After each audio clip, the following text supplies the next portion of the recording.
Welcome back to the Fourthstream podcast. Dave and Bernadette here. Looking forward to spending a little bit of time with you again today. I know this may seem a little repetitive. We're talking about different aspects of prayer, but it's such a big deal when it comes to the war. And we want to delve into that a little bit today. What does warfare prayer look like? We're going to look at some examples and also some principles from the scriptures. So good to have you here. Love to continue this conversation about the war that we are born into.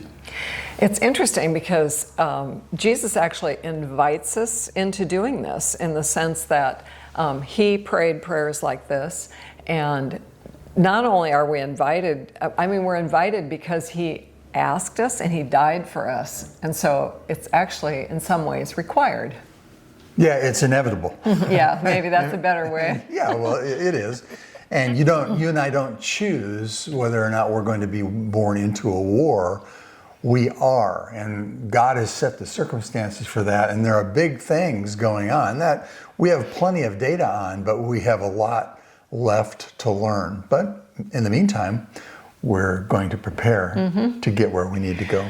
Yeah, and one of the things that we need to do is learn how to focus.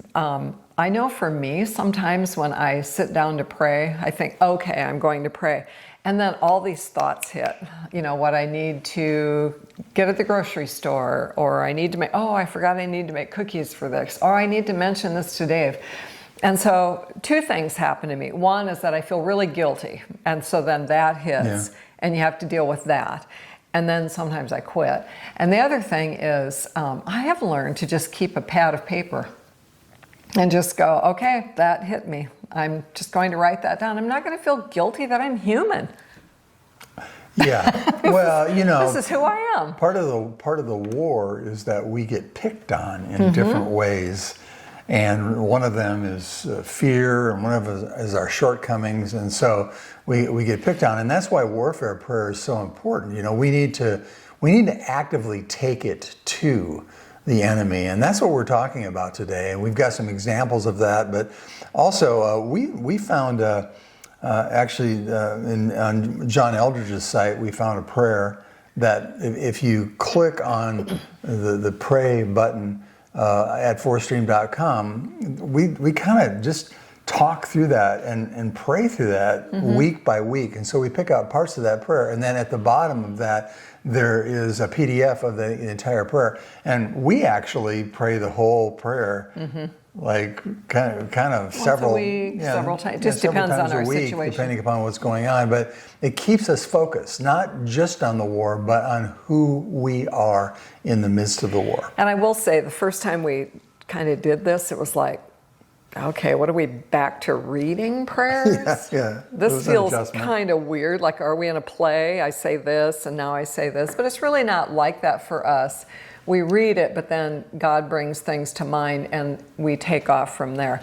But yeah, initially it felt like, what are we going to start reading prayers? That doesn't feel very personal after we talk about how personal God is. Yeah, you were talking about focus. If we want to be effective prayers in the war, effective intercessory prayer is really something that we have to learn how to engage, and we have to get not good at it, but we have to be focused on it. And comprehensive. You learn little by little how to be more comprehensive and to recognize different attacks, different ways that you feel like your life is slipping, or your mind is slipping, or your emotions are being caught up in something. You just catch things that maybe you didn't always catch.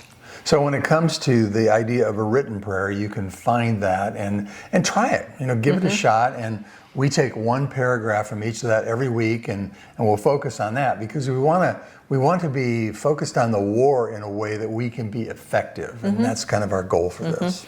So we have some prayers from the Bible that we're going to look at today, just different bold prayers, and we're going to kind of talk about them, pick them apart. Yeah, and they're warfare prayers, because the Bible really, whether you like it or not, is all about warfare. And all of the characters that we have were also born into the war, and we have so much that we can learn from each one of these people. So I wrote down all the ones that you suggested. but I'm not ready to talk about everyone. But there's one in Joshua 7, 6 through 9. Do you want to talk about that? Do you want me to read it? Well, go ahead and read a couple of verses from it, Okay. just to set the tone. Yep. Joshua and the elders of Israel tore their clothing in dismay. They threw dust on their heads and they bowed face down to the ground before the ark of the Lord until evening. Yeah, they were engaged. Yeah, and then Joshua cried out, "Oh God, why did you bring us across the Jordan River if you're going to let the Amorites kill us? If only we had been content where we were on the other side. If we had just stayed there. Lord, what can I say now that Israel has fled from its enemies? For when the Canaanites and all the other people living in the land hear about it, they'll surround us and wipe our name off the face of the earth. And then what will happen to the honor of your great name?" Yeah, how many times do you walk forward into something in life and then wish you could go back? Yeah, Like, oh boy, this is too hard. This must have been a mistake. Yeah, and it takes huge courage, but that courage has to be found in God, which is what Joshua is doing there. He's saying, he's processing and he's going through, we'd have been better off never to have done this. And how many times do you see that in the scriptures? Just like over and over again. How many times do I feel that way? Exactly. So Joshua is a good example, and if you check that out in Joshua 7, there's a few verses in there. It's a great prayer, and you can learn things about warfare prayer by looking at that. Mm-hmm. Another one is Hezekiah, and I'm not sure how familiar everybody is with Hezekiah, so I'm going to take the time to set this up. But he was a good king. He was a good king. His dad was terrible, and his son was even worse. Somehow, in the middle, he figured out he loved God and he wanted to be obedient. So he did several things. So take the time to read what he did. But are you reading out of Kings? Are you reading out of Chronicles? Or are you reading out of Isaiah? Kings. Okay, because basically this story you can find 3 different places, and each one. 2 Kings 18. Yeah, each one has something to teach us, but you'll find it right in the middle of the book of Isaiah, because Isaiah the prophet talked specifically to Hezekiah, and that's an incredible story. So I feel like, in fairness to his prayer, I just want to set up kind of where he was, because I recognize myself in these situations. Not that I'm a king or that I have all these people against me, but I do have times when I feel like, whoa, life is pouring in on me, and I think everybody feels this way. Yeah. So I'm going to take the time to set it up a little bit. There was the whole country, and at some point, because of disobedient kings, it was divided in half. So you had the north half and the south half. Israel in the north, Judah in the south. So in the north, they had been so disobedient that God basically let them be taken away by invaders. And now these invaders have come to where Hezekiah is. And when you say disobedient, they were idolatrous. They were evil. They embraced the idolatry of the nations around them. Yeah. And the nations who are, the Assyrians who are coming to get them, are really, really evil. They're horrible to their women. They are horrible to anybody that they take captive. I mean, unspeakable. So don't mistake it like, oh, they're just kind of bad people. Another group of people. They're really horrible. Okay, speeding through the story. He's in Jerusalem, and now he's surrounded by, what, maybe 200,000 people just around the city. And you find this out. Soldiers. You find this out later in the story, which we'll get to, but this means they can't go outside of the city to get food. So it's like cutting off all the semis and trains in America. So suddenly our grocery stores are empty, not just for a week, but for a long time. They were under siege, yes. So the bad guys come to the wall and they threaten him. And not only do they threaten him verbally, they finally send a letter. Can you imagine having a name like Rabshakeh? I mean, that just sounds bad. Sennacherib. Okay, so the pertinent part for today. Hezekiah takes this letter and he goes before the Lord. He goes to the temple and he spreads the letter out before God. And it's like you and me saying, okay, these are all the things I'm concerned about. This life is... This is the mess. It's taken me down. This is the attack. The life is taking me down. So he lays out the letter and he pours out his heart and he says, "O Lord, God of Israel, you are enthroned between the mighty cherubim. You alone are God of all the kingdoms of the earth. And this is so powerful because this is why Hezekiah was who he was. He immediately went to the authority of the great and awesome God, and he's appealing to the great and awesome God. It's really a cool thing. You alone created the heavens and the earth. Bend down, O Lord, and listen. Open your eyes, O Lord, and see. Listen to Sennacherib's words of defiance against you, the living God.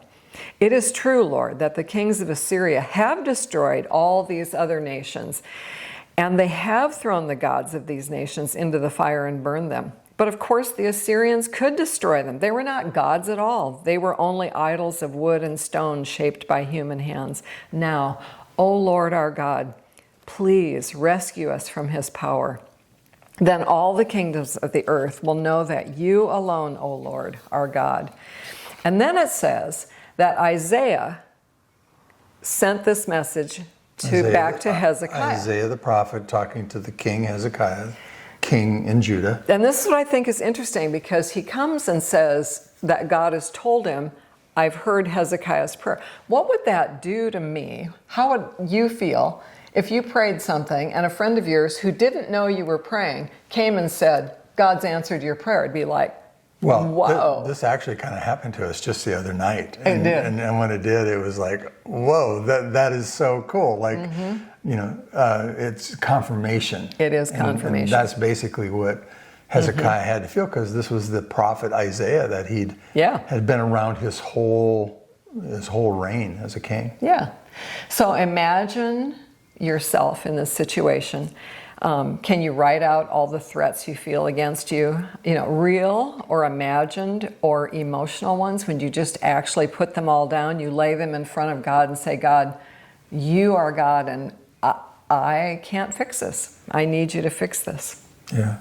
And then we're not fretting our prayers, we're not sweating about them. But what I find sometimes is I don't take the time to really admit what my fears are. I just sort of try to pedal through life so I don't have to think about them.